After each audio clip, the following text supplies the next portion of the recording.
people my age I know are mostly musicians anyway. I really don't know people who are so-called age group, can be defined by an age group. The only people my age that I do consistently know are only other musicians.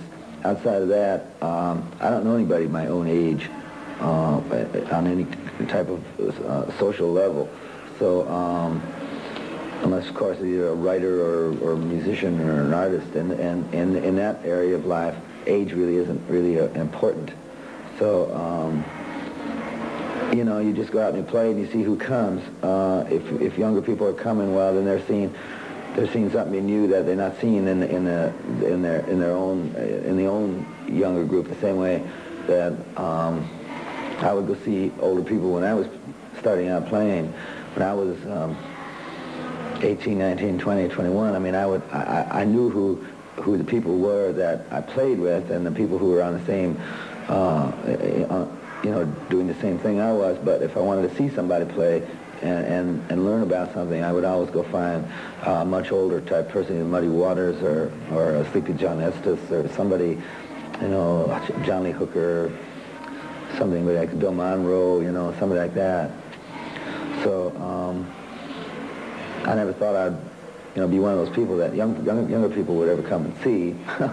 but I noticed there are a lot of younger people.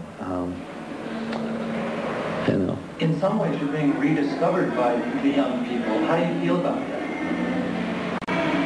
I don't know. I mean, I've always been doing what I've been doing, so I just don't have any idea. You know, I have no feeling of it whatsoever. Rediscovered or discovered, I mean, you know, it doesn't mean anything.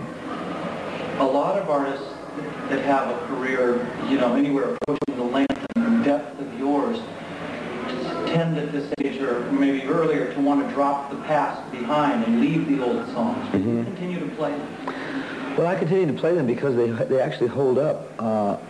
They actually hold up in a lot of funny ways. A lot they just do. They hold up. The words ring true. There's some songs I can't play that I just don't feel like I want to play during a certain period. But the real old songs, they seem to really hold up. You know, there's certain ones in certain periods that I could make hold up. I could stand them up, you know, in a certain way. But that takes, you know, a lot of concentration and effort, and then you're not really sure if it's that important anyway, because somebody comes to see you, hour and a half, 2 hours, whatever it is. I mean, they're coming to see you. I mean, you could be doing anything up on that stage. You know, like we're talking, I mean, you could fry an egg up there, hammer a nail, and a piece of wood. They're coming to see you do something. And if you do nothing, that's all right, too. Because at least they came and they saw you. You know, it's not really about what you're doing or trying to impress anybody. You're just doing, I just do what it is that I always done. I was always in it all the way to the end when I started. I mean, I had no place else to go, and I had nothing to do except make music and write the lyrics to that stuff. And so I was always in it for keeps when I was a little boy, and I always knew I was going to be doing this the rest of my life as long as I was going to be alive.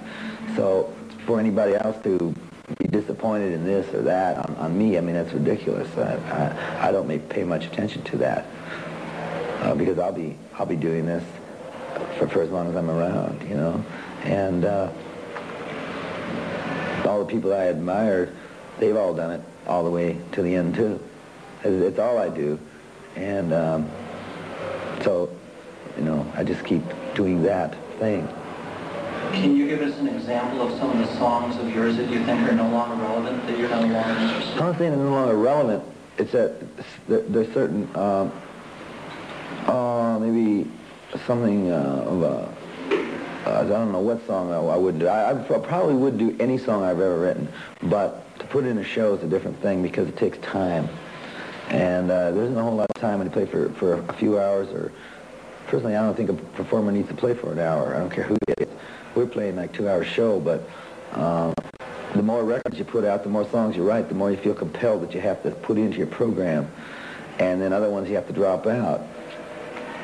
Well, in the old days, a show that you didn't play for any longer than an hour, and that was it. You know, 14, 15 songs, 20 minutes. Most of the package shows, most of those people played 20 minutes.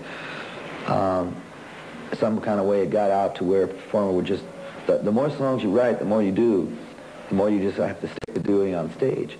So you have to drop things along the way because you can't do it all. I mean, if I was going out there to do 30 albums worth of stuff, I mean, I'd be out there for days, you know, and there'd be no point to that. Right?